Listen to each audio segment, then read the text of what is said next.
A year ago, my monster-in-law decided to hand me divorce papers right in the middle of my own anniversary party. She clearly expected me to break down, cry in front of everyone, and beg her son to stay with me. But instead of giving her the reaction she wanted, I just smiled, looked her dead in the eye, and quietly said, "Thank you." The second those words left my mouth, the whole ballroom went completely silent. What Camilla Thompson didn't realize was that I had already beaten her at her own game. While she was busy trying to embarrass me, I had secretly taken control of everything her family cared about, and I did it legally. By the time she handed me those papers, the game was already over. My name's Elizabeth, and if you asked anyone a year ago, they would have told you I made the biggest mistake of my life when I married Oliver Thompson. But standing here tonight in a sparkling ballroom, wearing a red designer dress that cost more than most people spend on a car, with divorce papers tied up in a silver ribbon sitting in my hands, I can honestly say marrying Oliver wasn't the mistake. The real mistake was trusting his mother. Let me tell you what this night looked like. The ballroom was dripping with wealth. Giant crystal chandeliers hung from ceilings at least 20 feet high, each one probably expensive enough to buy a decent house. In one corner, an orchestra played soft classical music while servers walked around pouring champagne nonstop like it was plain water.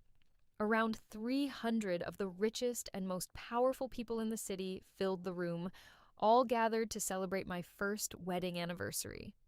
Sounds beautiful and romantic, doesn't it? Yeah, that's what it looked like on the surface. But there was one important detail. Camilla Thompson had planned every second of this event, and that woman never did anything out of kindness toward me. Honestly, I should have realized something was off the second I arrived. Camilla was dressed in white. Not ivory, not cream, not even silver. Pure, bright white, like she was the bride at her own son's wedding instead of the mother of the groom. She floated around the ballroom like she owned the entire place, smiling at guests, accepting compliments, barking quiet orders at the staff, and making sure everybody knew this glamorous party was all her doing. And right beside her stood Oliver, nodding along to every word like some obedient little puppy. That's my husband for you folks. 32 years old and still completely controlled by his mommy. Everything was moving along normally until Camilla suddenly tapped her champagne glass with a spoon, demanding everyone's attention. The second I heard that sound, my stomach sank. I recognized that look on her face immediately, that smug smile, that little sparkle in her eyes whenever she thought she had won. I'd seen it plenty of times over the past year, usually right before she found some new way to humiliate me in public. "Ladies and gentlemen," she announced sweetly, though the fake kindness in her voice was obvious to me, "I have a very special gift for my dear daughter-in-law on this wonderful occasion." The orchestra stopped playing instantly. Conversations died off across the ballroom, and within seconds the entire room fell quiet. Then, out of nowhere, a spotlight lit up and landed directly on me. I felt all 300 people staring at me as Camilla walked over with a shiny silver box tied in a perfect white bow. She looked way too happy with herself. "Open it, dear," she said sweetly, loud enough for everyone to hear. "It's something very special." My hands stayed steady as I took the box, even though something already felt wrong. Slowly, I untied the ribbon and lifted the lid. Inside, sitting neatly on white silk, were divorce papers. Signed, notarized, and ready for me to sign too. The whole room reacted at once. People gasped, someone dropped a champagne glass, and whispers spread across the ballroom instantly. Camilla smiled even bigger, looking proud of herself. "Happy anniversary, dear," she announced loudly so every microphone and camera could catch it. Yes, she had invited the media for this. "You're free now," she continued, "free to go back to wherever you came from." This was the moment she'd been planning all year. Ever since I married Oliver, Camilla had treated me like a servant instead of family. At gatherings, she made me cook, clean, and serve drinks while telling everyone I was a gold digger who married her son for money. According to her, I came from nothing and deserved nothing. And now, in front of hundreds of guests, she was trying to humiliate me publicly. Everyone expected me to cry or run out of the ballroom embarrassed. I could see the pity on their faces. Even Oliver avoided looking at me. He was ashamed, but not enough to stop his mother. But instead of breaking down, I smiled, a real smile. I looked straight at Camilla and calmly said, Thank you, Camilla. This is exactly what I needed. The entire room went silent. Her confident expression disappeared instantly. What? She asked, confused. What do you mean? I gently placed the divorce papers back into the box and set it on the table beside me. All in good time, I said calmly.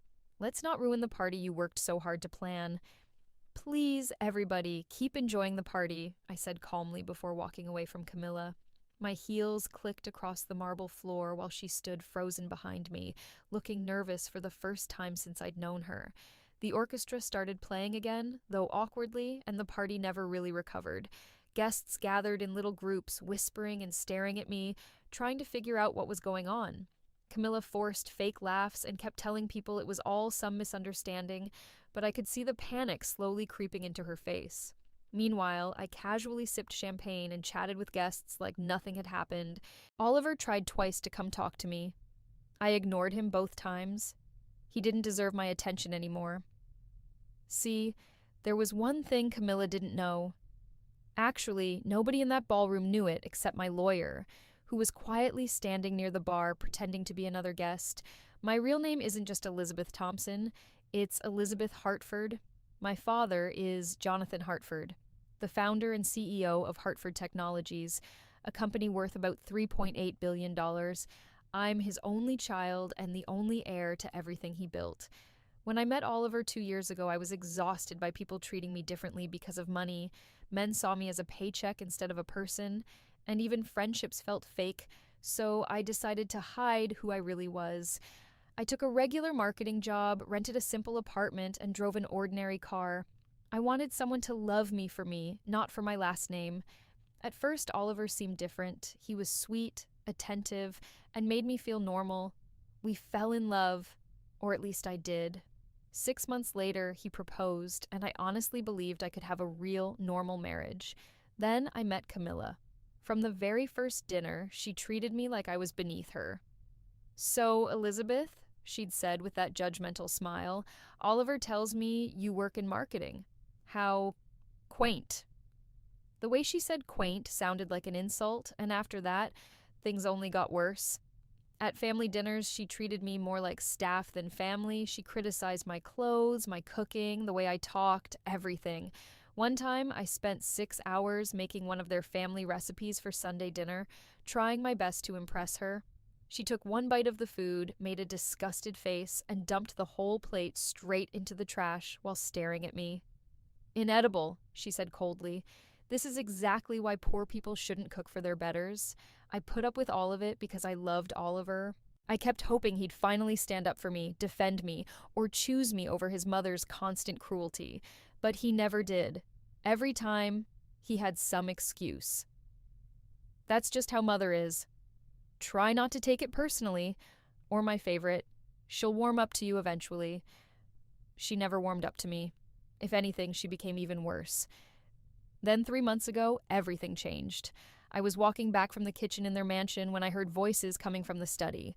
The door was cracked open, and I recognized Camilla's voice immediately. 1 year is enough, Oliver, she said firmly. Divorce her. I already found someone better for you. Then she mentioned another woman, Catherine Wellington from the country club. According to Camilla, her father owned half the real estate in the city. I froze against the wall and kept listening. But Mother, Oliver said weakly, I do care about her. Care? Camilla laughed harshly. Oliver, she has nothing. No important family, no money, no useful connections. The Thompson family needs a proper wife for its future heir, not some nobody pretending to belong here. Then she laid out the entire plan like it was business deal. We'll throw an anniversary party, make it public, hand her divorce papers, and end this cleanly. Humiliating her publicly will keep her from fighting back. There was a long silence before Oliver quietly answered, If you think it's best, Mother. That was it. Not, I love my wife. Not, that's cruel. Just, if you think it's best. That night, I didn't cry. I didn't scream or confront anybody. I simply went home to the apartment Oliver believed was the best I could afford, picked up my phone, and called my father. Hi, Dad, I said calmly when he answered. I need to tell you something, and I'm going to need your help. My father was furious after hearing everything. He wanted to destroy the Thompson family immediately and do it publicly, but I stopped him. "Give me 3 months," I told him. My father agreed, and from that moment on, I had access to his best lawyers, financial experts, and advisors. What Camilla never realized was that the Thompson family wasn't truly rich. From the outside, they looked powerful. The mansion, luxury cars, expensive parties. But behind closed doors, everything was falling apart. Their manufacturing business had been losing money for years. Their real estate properties were buried in debt. Even Oliver's trust fund was tied to a company that was close to collapsing. The entire family was one bad financial quarter away from bankruptcy. They'd spent years hiding it with loans, credit lines, and Camilla's talent for pretending everything was perfect. So over the next 3 months, I quietly bought them out. Not directly, of course. I used investment firms, shell companies, and my father's financial connections. Piece by piece, I purchased every debt attached to the Thompson family. I bought the company handling Oliver's trust fund. I bought the real estate they thought they owned. And when the bank prepared to foreclose on their mansion, I bought the mortgage too. By the time Camilla organized my public humiliation party, I already owned everything connected to her family. They just didn't know it yet. Even the luxury hotel hosting our anniversary party belonged to me. I'd purchased it the week before. The staff taking orders from Camilla? They were technically my employees now.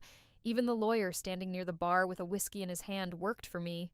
So when Camilla handed me divorce papers in front of hundreds of guests, expecting me to fall apart, I smiled instead, because I knew exactly what was about to happen next.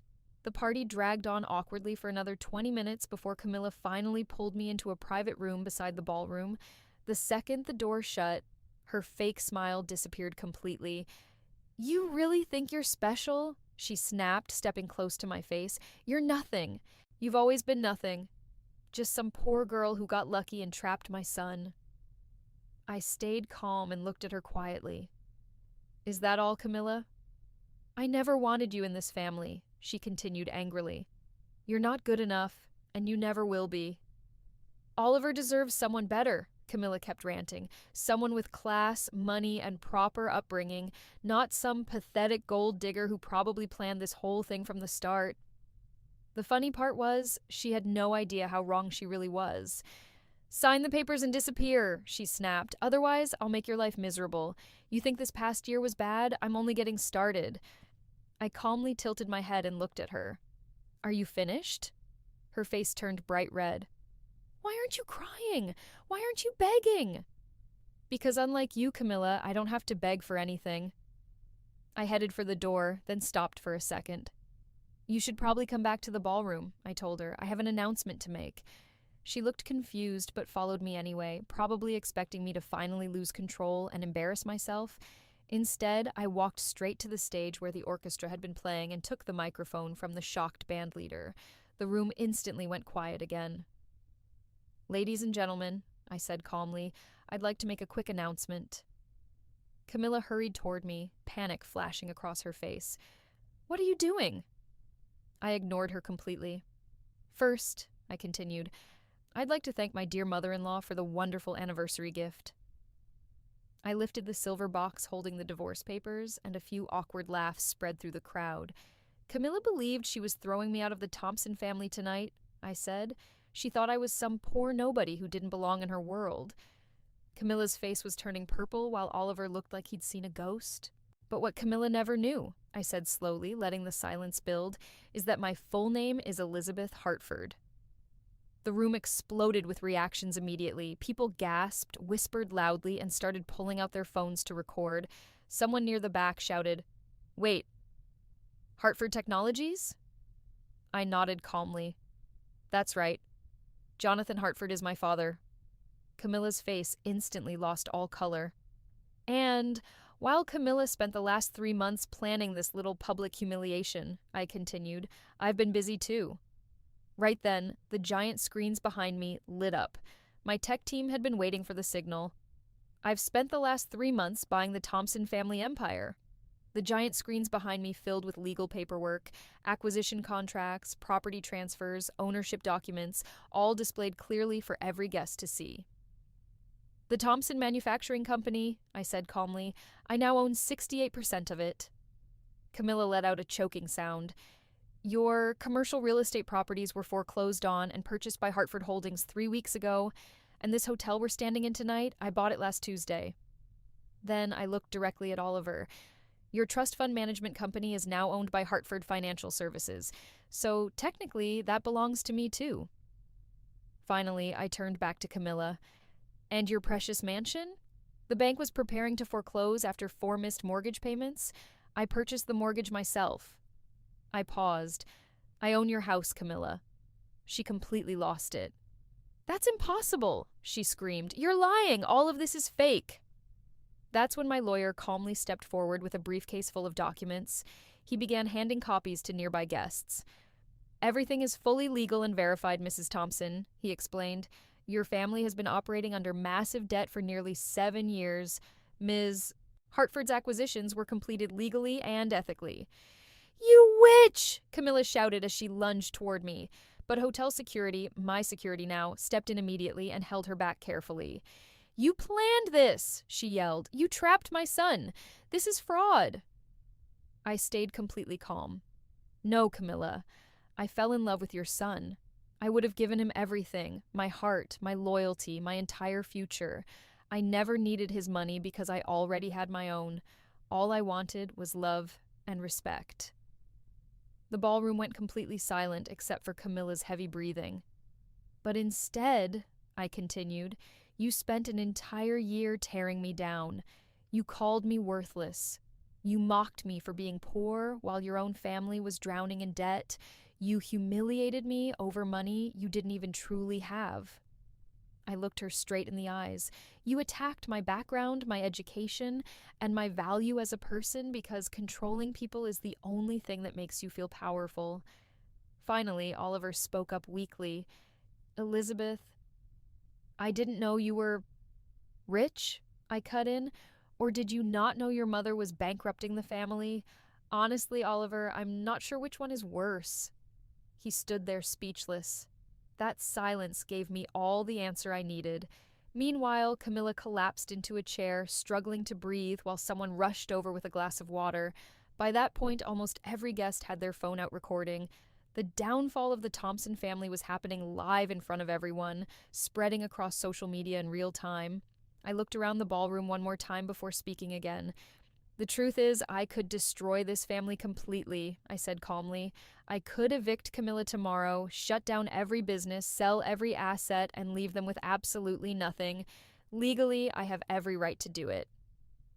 Camilla looked up at me, and for the first time ever, I saw real fear in her eyes. But I'm not like you, Camilla, I continued. I don't hurt people just because I can. Then I pulled another set of documents from my clutch bag. I'm signing the Thompson Manufacturing Company back over to the family, I announced, and I'm providing enough funding to make the company profitable again, assuming it's managed properly. The room immediately filled with confused whispers. There's only one condition, I added. Camilla Thompson must permanently step down from every position of power. Camilla stared at me in shock. No board seats, no executive control, nothing. She'll receive a comfortable pension, a nice apartment, and enough money to live well for the rest of her life. But she will never control another person again. A quiet sob escaped her mouth. The queen had officially fallen. Then I turned toward Oliver, my soon-to-be ex-husband. As for you, Oliver, for a second I saw hope flash across his face. Poor idiot. I loved you, I told him honestly. I truly did. We could have built something incredible together. Our families combined could have created an empire, but every single time, you chose your mother over me. His face dropped. You watched her humiliate me for a year. You let her tear me down piece by piece, and you never once defended me.